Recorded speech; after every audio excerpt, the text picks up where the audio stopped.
రామోజీరావు గారిలో స్పెషల్ ఏంటంటే, తన మరణం తర్వాత ఎలా ఉండాలో స్మారక చిహ్నం కూడా తనే ప్రిపేర్ చేసుకోవడం. అది ఇవాళ ఈనాడే రాసుకొచ్చింది. అంతకుముందు ఎవరో పెడితే నిన్నో మొన్నో ఇది నిజమవుతుందా ఎవరో ఊహించుంటారేమో అనుకున్నా. కాదు, రామోజీరావు తన స్మారక కట్టడాన్ని ముందే సిద్ధం చేసుకున్నారు.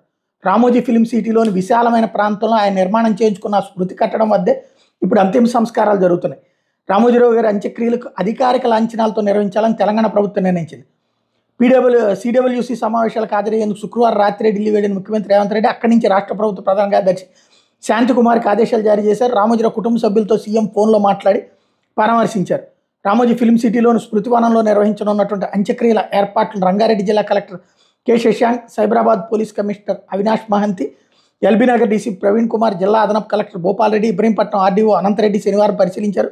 పలువురు ముఖ్యమంత్రులు, ప్రముఖులు పెద్ద ఎత్తున ప్రజాప్రతినిధులు తరలిరానున్న దృష్ట్యా పకడ్బందీ భద్రతా ఏర్పాట్లు చేయాలని సిఎస్ పోలీసు అధికారులను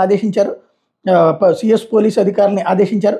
అంత్యక్రియల కార్యక్రమాన్ని వేదిక వెలుపల ఎల్ఈడి తెరల ద్వారా ప్రత్యక్ష ప్రసారం చేయాలని రామోజీ ఫిల్మ్ సిటీ ప్రతినిధులకు పోలీసులు సూచించారు. టోటల్గా ఆయన స్మారక చిహ్నం ఇది. ఆయనే ఏర్పాటు చేసుకున్నాడు అంటారు కదా, తన సమాధిని తనే సిద్ధం చేసుకున్నటువంటి